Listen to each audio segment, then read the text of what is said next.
What's up, guys? Casey and George back with another episode of Going Bracket Racing live on Going Bracket Racing YouTube channel, Facebook page. It'll go out to podcast a little bit later, as it always does. I got to welcome my buddy George back after he had a whole bunch going on. We're kind of out of practice here because we were off for that whole week. We did give you guys a little bit of content, though, if you did notice. We had me and Champ out there in the Hunter Dragway doing the track vlog. Champ's out there doing that good photography and consuming some adult beverages because he wasn't racing. He just wanted to walk around, hang out that night. But as we do with every one of these episodes, we got to thank the people that make this free for you guys every single Tuesday at 5 o'clock Eastern, 4 Central. Sorry about that, George. I'm out of practice, like I said, man. TSR Racing Products for your Power Glides, Turbo 350s, Turbo 400s, 727 transmissions. Don't forget, man, they got those manuals where you can fix all your stuff yourself at your own house, not spend all that big money getting it done. But if you do need to have somebody help you, you don't have the tools or know how to do it, call TSR. They'll get you all the parts, pieces, or just put the whole thing together for you, man. Get it in the mail to you, get it back to you, get you back racing for the rest of this year. BRG 3D printed parts. I'm having a hard time tonight, man. Brian Garrett over there will print anything up that you need, anything that you can imagine. If you got some, ECU that needs mounted in your car, you need to put a fire bottle in there, you need to make parachute handles, you can make anything. Brian Garrett can make it happen. Give him a call at BRG 3D Printed Parts. Syntex Printing out there in Temple, Texas for all of your printing needs. You need something for work. You need something for your race car. You need stickers, need shirts, need any kind of apparel. Syntex Printing out there in Temple, Texas will get it done. Driven Racing Oil, of course, is the best thing you can possibly run, especially if you're running that methanol. Don't forget to use the code GBR10. Get yourself 10% off your order and free delivery to your house. Proformparts.com. They got everything, man. Carburetors, tools, alternators, starters, radiators, distributors, and much, much more. Visit proformparts.com. Look up their catalog and see what you got in there. And, of course, Crew Chief Pro Software, man. If you don't know where your dial-in needs to be day to day, we've all been there, man. Contact Don over there at Crew Chief Pro Software. Get that on your computer and get a little bit of help with those predictions, because we know that racing's tight anymore and you can't afford to leave anything on the finish line, because we know you might have left it on the starting line, George. No, don't put my name in that. I ain't leaving nothing up front. You guys better not, But hey, Casey, man, welcome back. Yeah, you're right. It felt like it was a little longer than what it actually was since we've actually been online here at the Going Bracket Racing community. So it's glad to have everybody in. Open discussion. Let's talk about what's actually been happening in the world of bracket racing. So Casey, man, where you want to get started at? We want to go over some races, some upcoming events first, because it seems as if we're getting to that point of the year where we're getting ready to have something to watch every single weekend for quite a while, is what I'm starting to see here. So I'm going to go ahead and kick things off with OTB Promotions, taking it on out there to Killcare again, and having the twin 50s out there. So actually, I'm sorry, it's a 50-25-25 race with a warm-up race to boot. So I think there's 20 entries last I checked at this race, guys, left for the event at Killcare. Everybody knows how Killcare packs the house. We'll talk about it as we go on through the show, how the Working Man 10 Grand went down. As always, Killcare, Jake Hodge, Killcare have combined to make a very good event. Needless to say, here's another event coming up there at the same venue. You got about a week left before this bad boy gets moving. So 20 entries left. You better get in where you fit in. Switching gears over to SFG. SFG's got that race coming at Capital City Motorsports Park. Looks like there's a new date here, however. It's going to be November 9th through the 12th, 2023. 20-40-20. I believe that entry fee was only $450, which sounds like the SFG of old, and I think that's what he was after in the first place. Give the best bang for the buck. That is a lot of bang for a little buck. So definitely, if you have nothing going on in that time of the year, which it's winding down at that point, be sure and give a look at SFG's event over at Capital City Motorsports. Going to move into what's the new one, Casey, and I know you're going to have quite a bit of insight on this one. Let's talk about the Street to Strip race. It's the second annual race, October 13th through 14th. Casey, what track is this at, man? And that's going to be at Elk Creek Dragway, and it's kind of a cool format, man, because there's a couple things in here. Number one, you got to dial slower than 750. It's Street to Strip Sportsman Showdown is what it's called. Obviously, no electronics, foot brake only. 750 is the fastest you can go. Now, what's cool about this, man, is that first of all, it's guaranteed money. We all like that. Guaranteed money. Friday, there's going to be $1,000 shootout, $60 entry fee, $25 buyback. This is just your normal gambler's race style with a buyback. But on Saturday, that's going to be your main event. And notice it says 100 entry cap up there. $125 entry fee, $5,000 to win, guaranteed. Runner up gets $1,000, semis $250, quarterfinals $125, man. There's a buyback first round only. And this is a double elimination format. Now, it was kind of confusing to me at first, but ultimately the way it works is once you enter and you pay that entry fee, you are essentially double enter. So you have 2 shots to lose. Now, if you lose first round, you can buy back and you have 2 shots again. Now, you can also choose to not buy back. So you go in the gate, you pull up for first round, you got 2 shots. You lose the first shot, you don't want to buy back, you still roll around for second round. You can do it with 1 shot. If you choose to buy back, you go on to second round with 2 shots. So essentially, it's kind of like a mulligan race and a buyback all combined. So ultimately, you could show up in, say, 6th round, and you could still have 2 entries left in 6th round. You only have to win one of those to go to 7th round. Now, if you drop one of those, you're still going to 7th round. So it's essentially like you're carrying your mulligan, I guess, the entire time. But what's cool about this, again, is it's 750 and slower. It's meant to be a fun race to go to where you can kind of hot lap. It's not going to take a million years because there's not going to be any cool down time for a 750 and slower car. The car does not need to be licensed and tagged. So that was one thing I did ask Phil over there at Jones Racing, Jones Promotions, is I said, well, do you have to have a licensed vehicle to run this race? He said, no, you only need to have a driver's license. So you have to be 16 or older, essentially. And basically, you just show up there. That's as fast as you can dial. You can have a full-blown race car if you want to. If you think you can hold 4 tenths, 5 tenths, something like that, I guess you can do that too. But yeah, man, it's going to be a really cool race.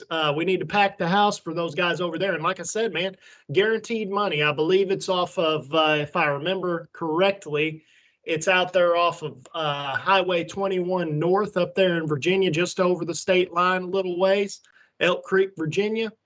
Great place from what it looks like. I've never been there personally. Great place to as far as Google Maps is concerned. It seems like it's really easy to get to. 2 major interstates go right by it.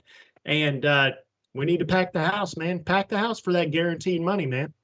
Yeah, and it's just a different setup, too. I actually like the street car feel. Gives a really good shot at your testing tuners to be able to come over if they want to do some bracket racing and actually race for some decent money. So you testing tuners out in that area, you make sure you try to have your old heap together, have your machine out there ready to go, and let go 00 and take as little stripe as possible. That's the name of the game, if you don't know.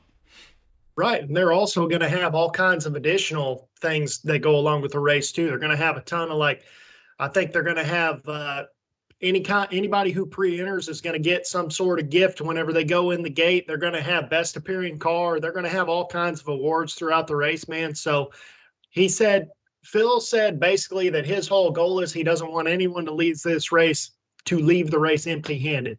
So ultimately, that's the goal of this race. It's all about having fun. It's that good time of year. It's going to be good weather. Everybody's going to go there, have a good time, and not break the bank doing it. Right. Definitely.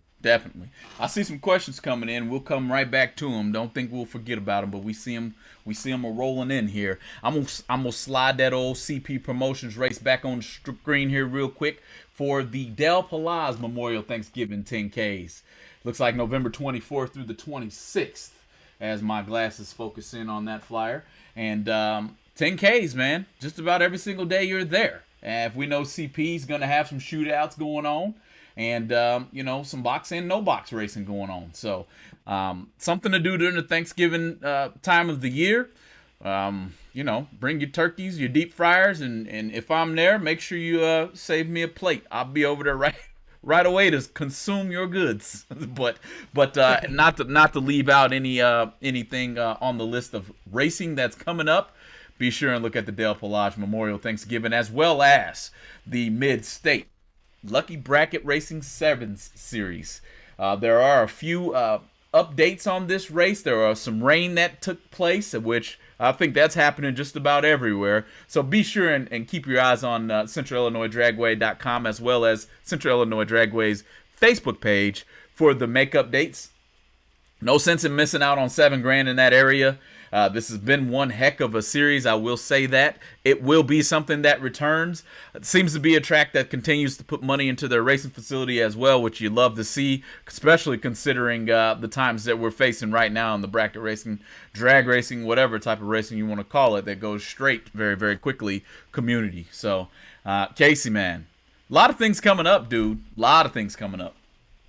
Whole lot coming up, man. Speaking of things coming up, here's something that's going on right now. I had Jerry Bonneville actually. I texted him and I said, "Hey, man, we have people talking about Bonneville Speed Weeks here in the chat right now before we even started," and he's obsessed with Speed Weeks. He was out there. He was out there with his uncle, and I think it was his uncle. I mean, his uncle Jeremy and Jim look the same anymore, I feel like, but his dad was out there.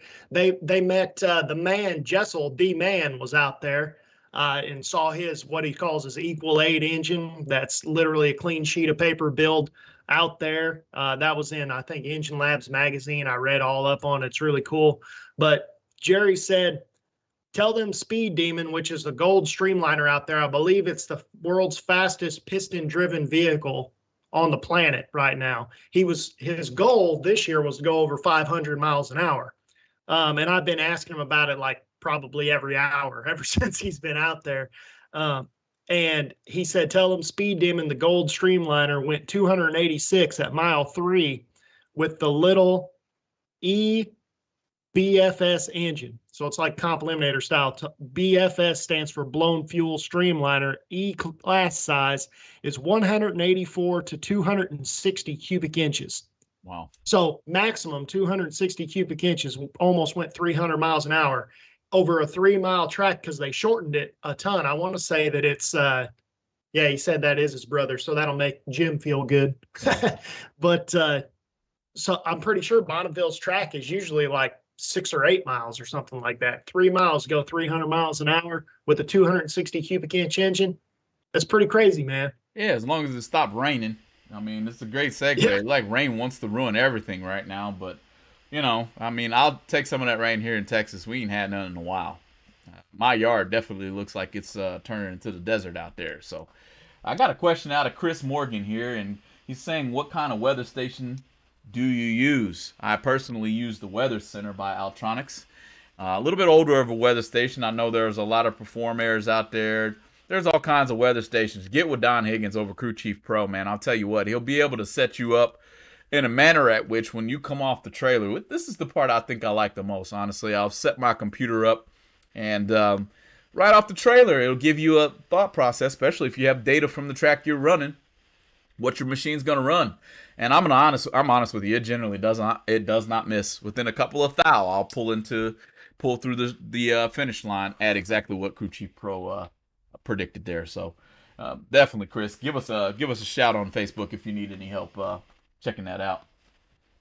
Yeah, man, let's go off of what you were just talking about, though, man. There's, like you said, they're getting rain at Speed Weeks right now.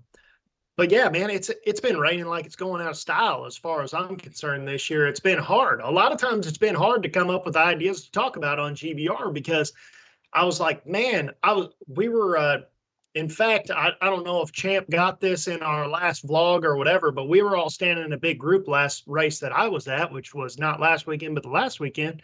And we were talking to Eric Amon, who is one of the main promoters of the Roger Rhodes race, which we'll talk about that a little while later, more than likely. But he said, man, and I guess I should preface this with Eric runs some cars for Ronnie Roberts Racing. Great racer out here, one of the best that's out here by far. And he'll foot brake his own car, he'll top bulb his own car, he'll run everybody else's cars. And he even said, he's like, man, in the last 20 years, I feel like this is the least I've raced in a long time. And that's simply because it seems like it's nice all week. Like right now, it's nice today. So hopefully the rain stays away. But it just seems like here comes Friday, here comes the rain. Right. And it's either that or it's super hot. That's all I got for you, super duper hot here in Texas. A lot of people are staying home as opposed to going racing, So definitely have raced a lot less than I did last year, which is kind of shocking because I didn't race that much last year either, I only get out a few times, I'd say maybe 10 times a year max right now. Having younger kids and babysitter issues, I try to bracket race as much as I can. Let's put it that way. But definitely, I'm looking forward to fall and fall racing because we're almost there, which I'm sure we'll talk about as we get closer and closer to those times. So, no, man, it's definitely been quite the interesting past couple of weeks. I really enjoyed, I must say, Dylan Champion, great job with the vlog there. That was a great one. I laughed quite a few times, and definitely thanks for what you're doing for GBR there, man, with those vlogs. George, a race that didn't rain out, and this is something Barnes already brought up.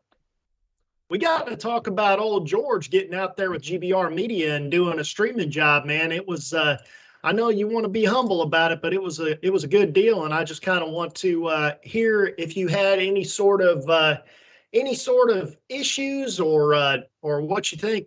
How do you think it went? I guess.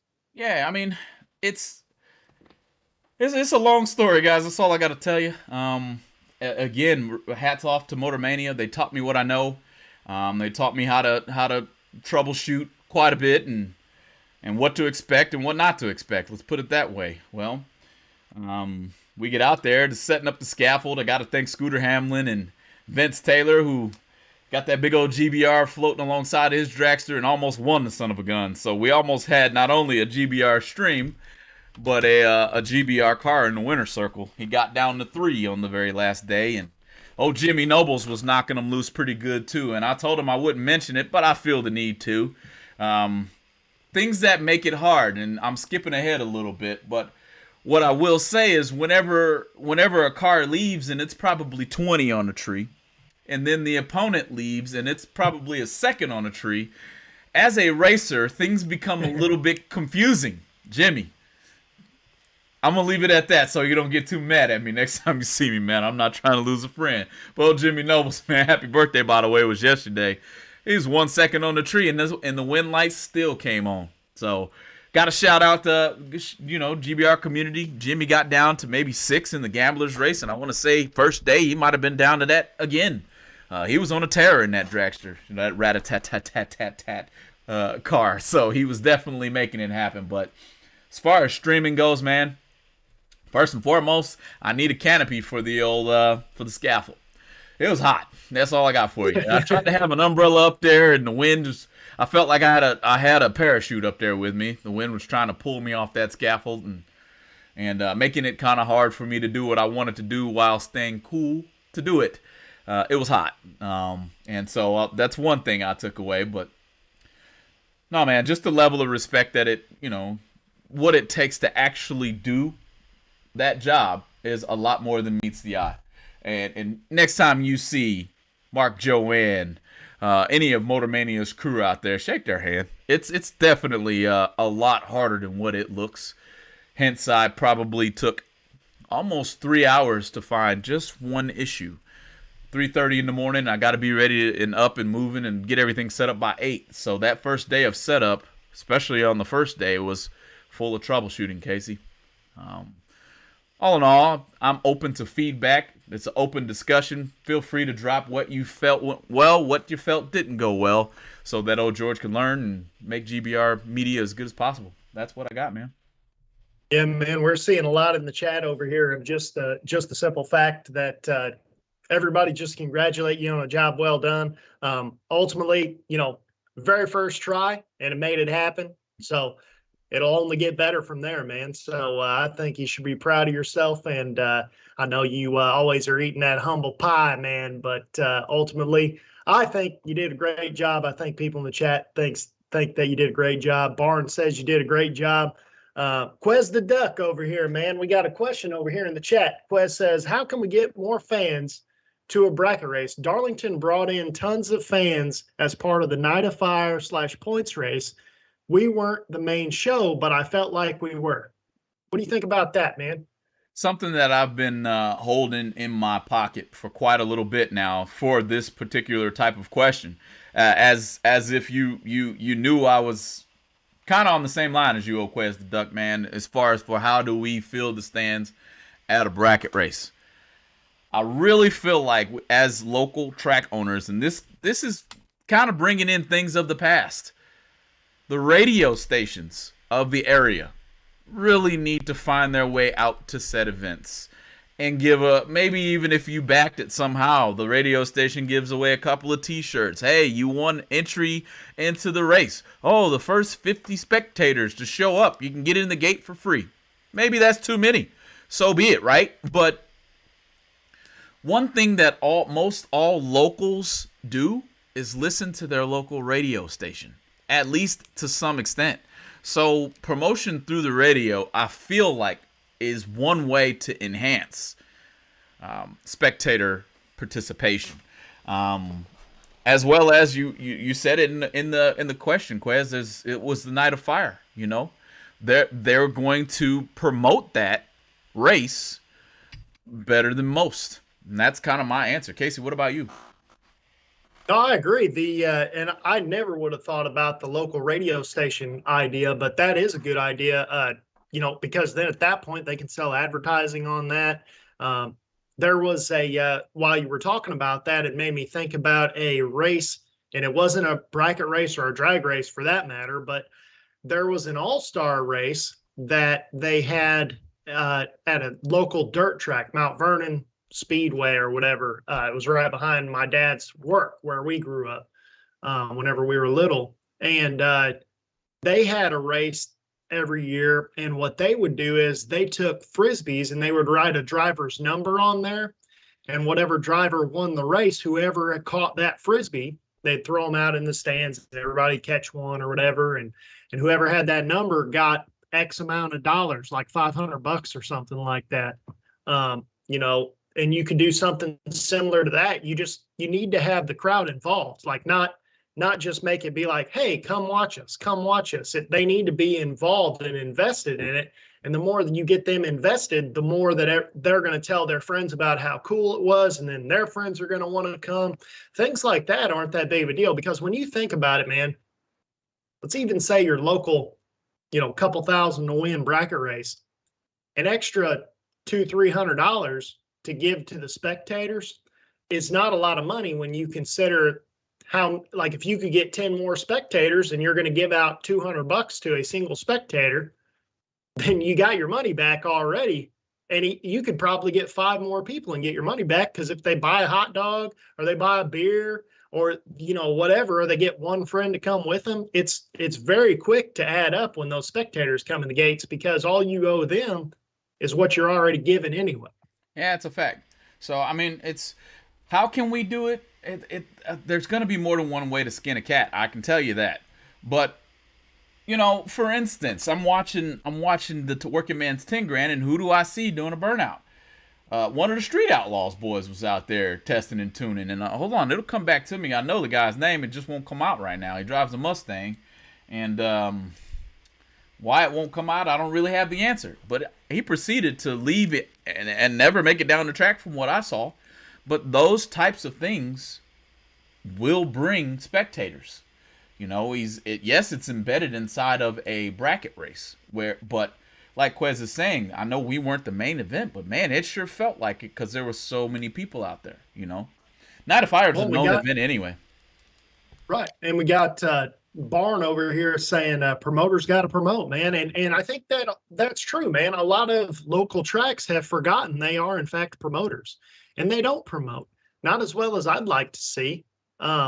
It just seems like it's really easy to promote with Facebook these days for these local tracks or shows like Going Bracket Racing, where you can just call us and we'll help you promote your stuff if you don't want to promote it. We already have the following. We can talk directly to your customers. So if you want to promote through us, that's totally fine too. Just send us a email, goingbracketrace@gmail.com, hit us up on Facebook, whatever. But ultimately, you can't expect someone to know you're doing something if you're not going to tell them you're doing it.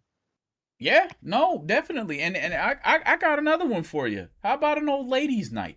Most of our tracks have bars in the first place. Let every lady in there for free and see how many men are going to show up. I don't mean no harm by saying that, but think if it is promoted as ladies' night at the racetrack, you'll start to see more people show up, especially the fellas, especially the single young men at that. So here's a good idea right here. Barn again. Put a radio station in front of a local dealership with a couple of race cars, fire them up every once in a while, and give out free tickets. I mean, that's essentially the ADRL promotion idea. I don't know if they get cars out there, but ADRL just says, come on, just come. They don't charge anything for spectators. And realistically, that's probably a good route to go, because guess what? If they don't spend that $10-20 to get in the gate, they're going to spend that same $10-20 because it's 90 degrees outside and they want a slushie, or they want a hot dog, or they want whatever. And the goal is getting them in the gates. If they even showed up, they're probably not going to leave. Right. And if you can keep them there, that's the whole point of like bars and stuff, is like they just want you to come because they know if you're there, you're buying stuff. Right. But if they can't, if they don't even get there, then you can't get anything out of them. So I kind of think that spectators, it might be one of those deals where you could say, look, because, obviously, for example, if I show up there and I bring my wife with me and my wife's going to go on the starting line, well, my wife has to pay to be able to be on the starting line. You don't want just anybody to be able to be on the starting line. But if you're restricted to this general area without paying, then let them in for free. Get them in there. Get them by the concessions. Put them right there in front of them. I feel like there's definitely more testing that we can do to figure out what works best for our sport. I see somebody saying here, Galat's going to be packed. It's the same thing. There's Saturday night under the lights. You know what I mean? There's going to be more than just bracket racers out there. I don't even know if there's is there a bracket race going on at that one, Casey? With the night under the lights? Yeah, actually. Yep. It kind of popped up out of nowhere as far as I've seen, but what else? Yeah, what other show comes along? As far as I know, I think it's just a lesser of their normal bracket program, because Galat's normal bracket program is about like a big money bracket race. It's $5,000 to win top for 2 days, and then a couple grand to win foot brake for a couple days. And of course, they got juniors as well. And this kind of seems like a step back type deal into the area where I personally think that is the happier place. Where it's $3,000 to win on top, still not chump change, and it's $1,500 to win foot brake, but you can double enter. I think you can double enter top for like $115. So you got 2 shots at $3,000 for $115. So what's that end up being? That's like $57 or something per entry. Yeah. I mean, that's where I think that needs to be. And here's what's even better, George. $75 to double foot brake, $25 to buy back. So, I mean, you're talking worst case scenario, you're going to spend $125. Yeah. You know what I'm saying? Like that's the happy zone, I feel like, for bracket racing. Cause I just feel like bracket racing at a certain point has and I'm talking local racing. I'm not talking these big races, cause you go to those big races for big race things, but for local racing, for your weekly racing, your points racing, I feel like $3,000 to win top, maybe 3,500, and maybe 1,500, 2,000 to win foot brake. That's really where everything needs to be, because the reason you're local racing is because you, like the average local racer that doesn't go to these big races, they want to go racing, and the entry fee is what matters the most, not necessarily the payout. Right. And we're still here, and I've missed out on quite a few Facebook comments. Oh, Eric White's over here said he used to work for the radio station, and looks like at Numidia Dragway they had prizes like concert tickets and bounties for whoever took me out, because he worked for the radio station. So come race against Eric, and if you take him out, you're going to win something. Tex Griffiths, price point at time is the issue these days. I mean, price. How much does it cost to get in there? They make it more cost effective. Gold coin entry, whatever. If he only has $2, only 2 or 3 hours to go, he won't pay $20 or $25 to get in the gate. So I mean that makes sense. If you're only expecting a certain amount of spectators for this much time, they're not going to give you $50 to stay there for 3 hours. You know what I mean? It's kind of overkill in my opinion. So that's a good one. Let's see. Brian Whitworth, local news is the best bang. Most are looking for shows and content stories in the first place. So if that's the case, I mean, they're going to need something to talk about anyway. Well, what's going on at the local racetrack are going to be racing for $100,000, $50,000 to win.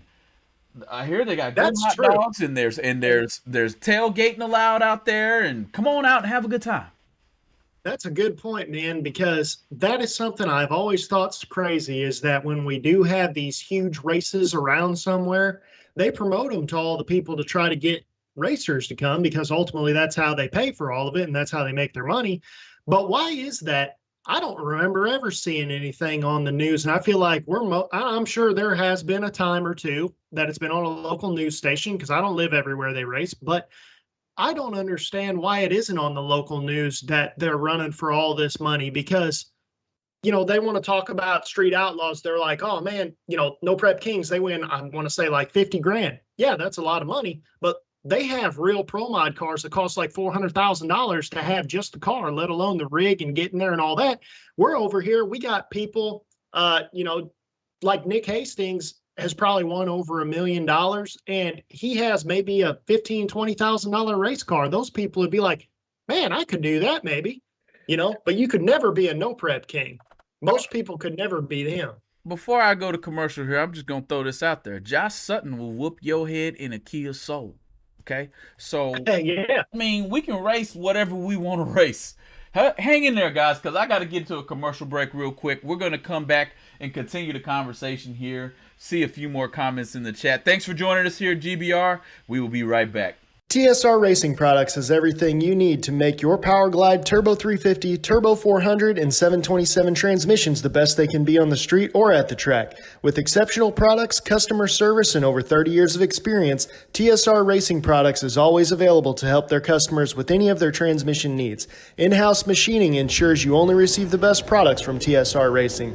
Visit TSR Racing Products at tsr-racing.com or give them a call at 800-394-5889.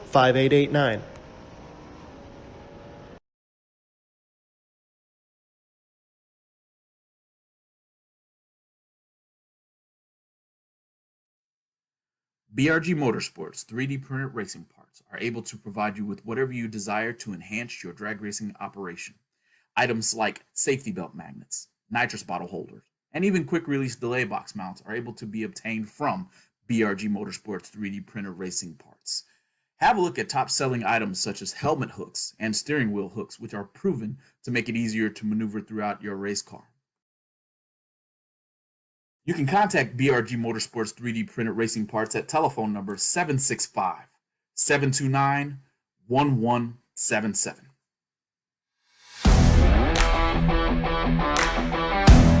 Here's the skinny on the ProForm Slim Fit radiator systems. They are the industry's first and only 4-inch thick radiator system. That's the radiator plus the shroud plus the fan combined. A complete unit that's up to 40% thinner than others on the market. Fully assembled for performance out of the box. Eliminate the stress and frustration that comes as precious weekend hours are lost trying to upgrade your cooling system with major space constraints. The Slim Fit system utilizes 2 patented pieces of technology, allowing for a seamlessly integrated radiator system with a 3rd tank in the center of the radiator where the high-performance fan motor is installed inside the core, not hanging off the shroud. The coolant can flow all the way through the radiator, eliminating dead space. And it looks especially great under the hood. Sleek angles, eye-catching perforations, and a smooth aluminum shroud complete the streamlined 4-corner design that defines style and a well-put-together engine bay.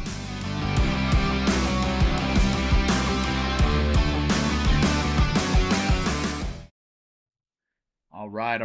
Welcome back. Thank you, ProForm Parts.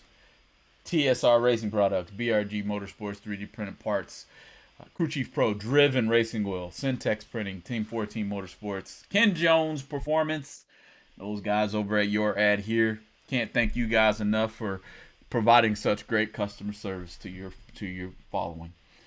I don't know.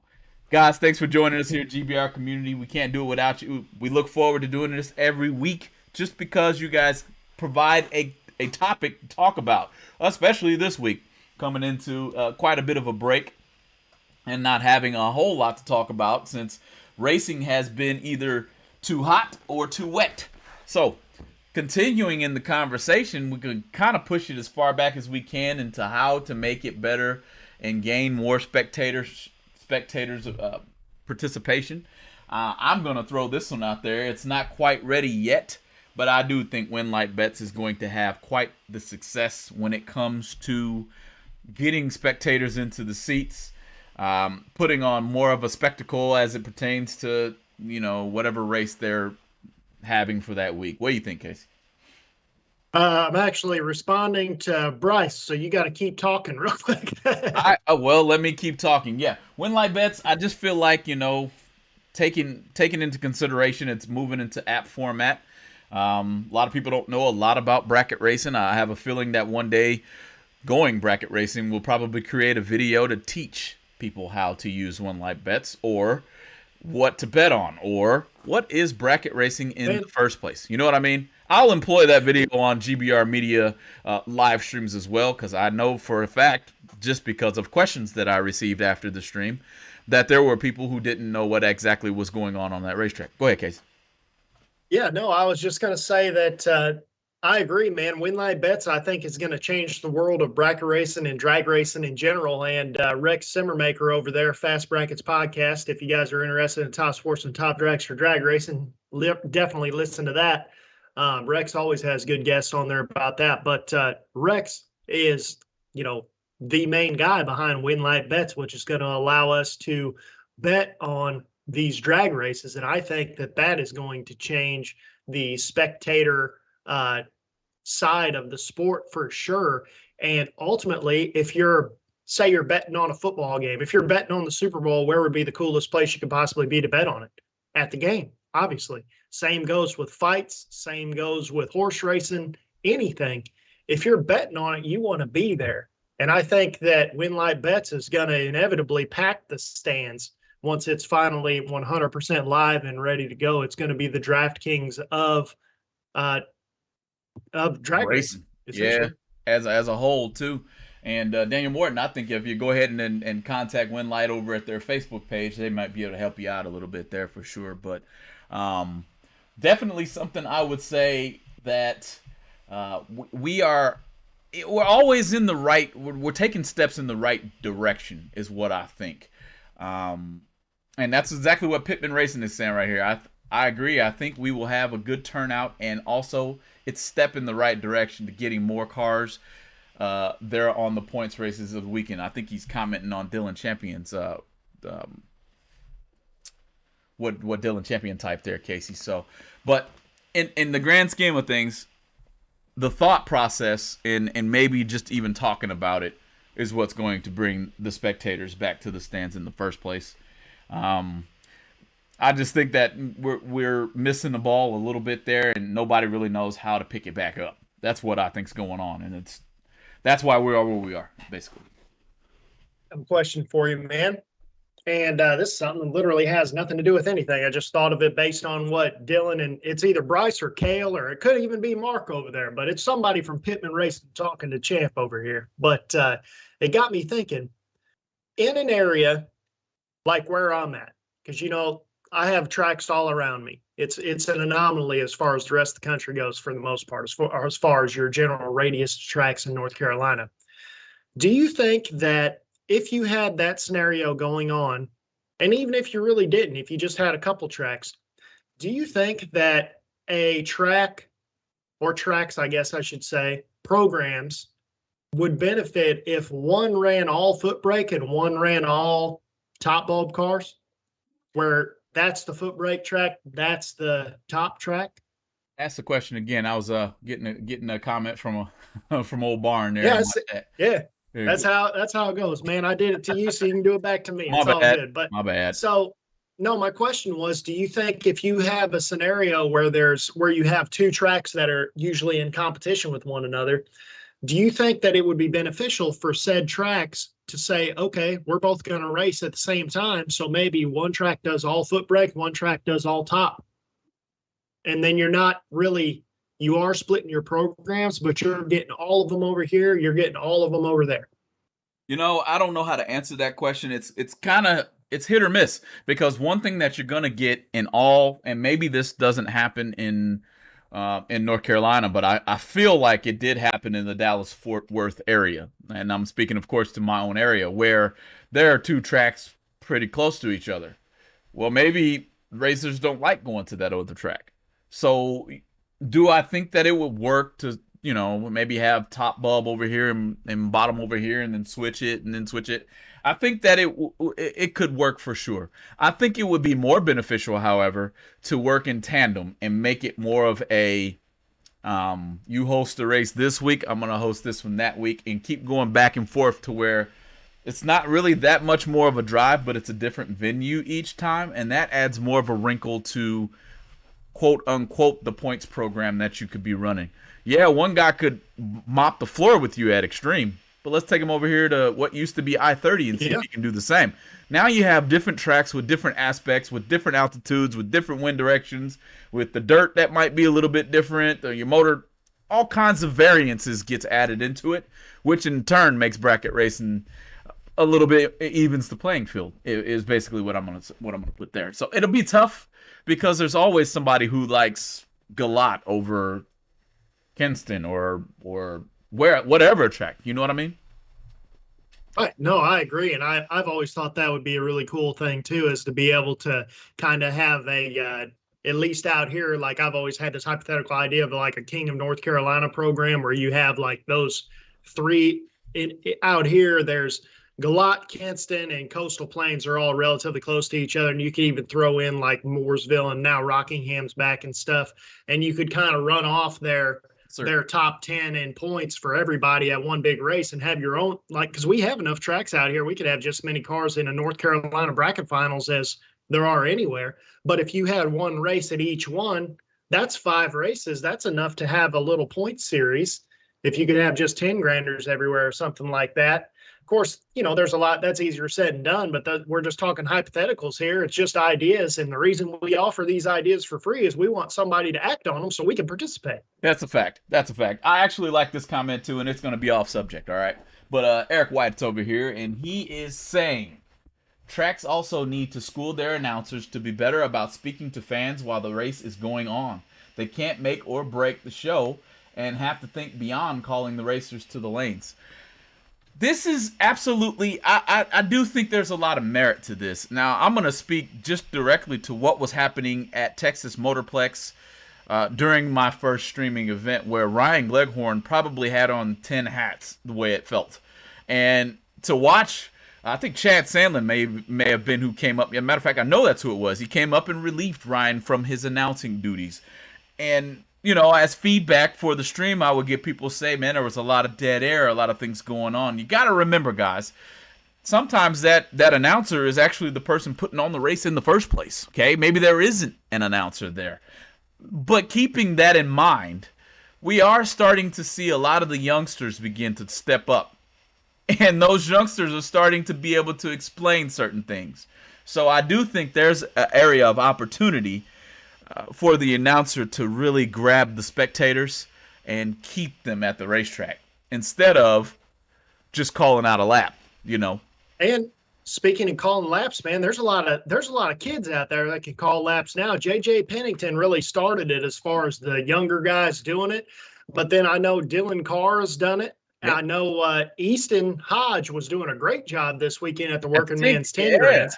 Yeah. I mean, so these young kids, man, like, it doesn't take much to get them up there on the mic. I know that Jake had this big old, or somebody brought Easton this big old thing of candy, a big old basket of candy I saw. That might have been his payment for the weekend, man. Candy's pretty cheap, and he was doing a really good job.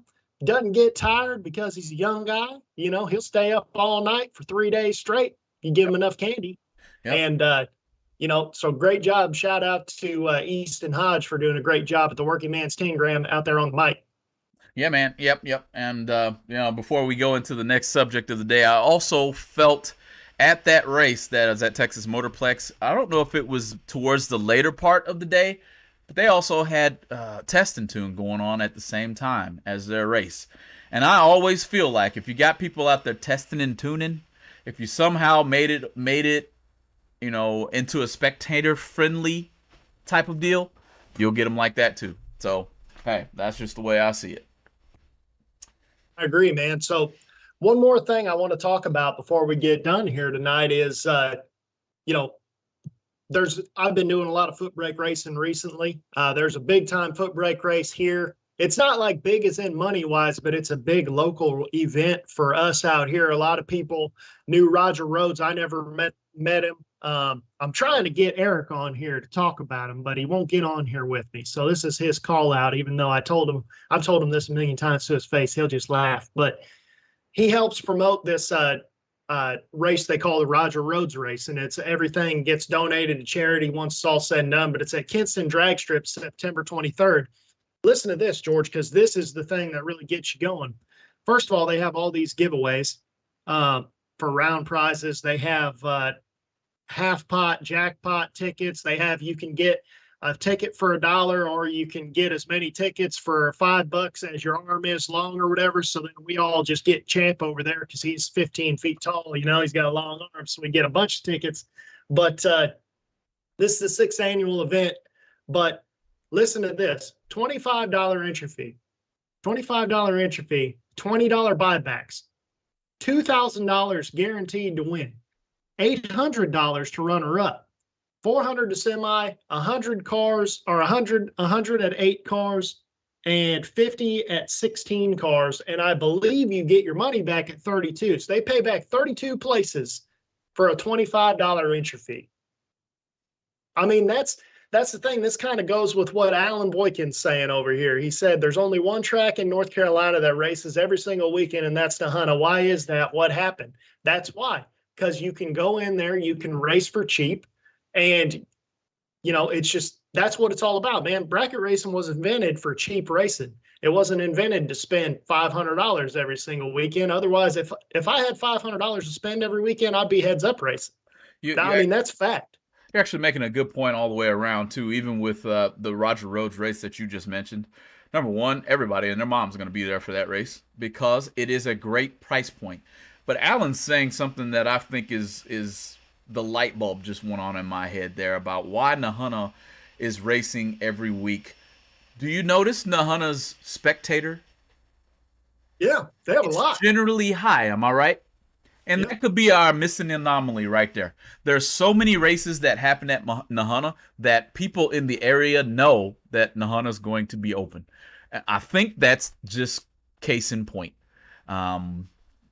So I just thought I'd throw that out there. There's that many races going on. How many races happen at my local track or your local track, Casey, that entices the spectator to keep coming back? Man, it's Saturday. What you guys want to do? You know, the racetrack's open. And Nahunta is very similar to I-57 where we grew up. That track always has tons of spectators. Yep. And like you said, it's probably because everybody in that town knows what's going on. I mean, for example, Galatza and Benson. You know, Benson's a big area, and they're all about racing there. They always have been. But I feel like nobody ever knows the track's racing. And that just doesn't make sense to me, which Galat does a better job than a lot of tracks at promoting themselves and stuff because they have a lot of stuff going on. They got monster trucks there, tractor pulls. They're going to have concerts at some point, but ultimately it's anytime. Barnes said it earlier in the chat. I don't know where it was at anymore, but he always said, I think he said somewhere in Detroit, used to say, Sunday, Sunday, Sunday, we're racing. Yep. Why is that not on the radio anymore? It doesn't cost a lot of money to have a radio ad of all things, but that stuff sticks in your mind. Like little phrases like that stick in your mind. TV time costs a lot of money. but everyone's listening to the radio or something, because the very end of the day, a lot of these retail stores, local retail stores, when you go into a store, there's a hardware store out here called Hudson's Hardware. They always have local radio station on. If you heard that when you walked in the door, maybe it gets you to want to check it out. And if it's very cheap to do it, if you can get 2 or 3 people a year hooked for what the cost of a radio ad is, that's going to pay you back tenfold over the next X years. It's just, you have to advertise. You have to advertise to let people know that you have something going on that they need to see. Yep. I'll go even further to say that I challenge all of us, including myself, as a community of bracket racers. Print off the track schedule and maybe print 10 copies. And think of the most popular places that people go to eat and throw one on the pegboard that's sitting up there and watch how many more spectators show up. I think it is as simple as that. Just printing off, oh man, look, the pegboard says Nahuna's open. They're always open. Wayne County's open.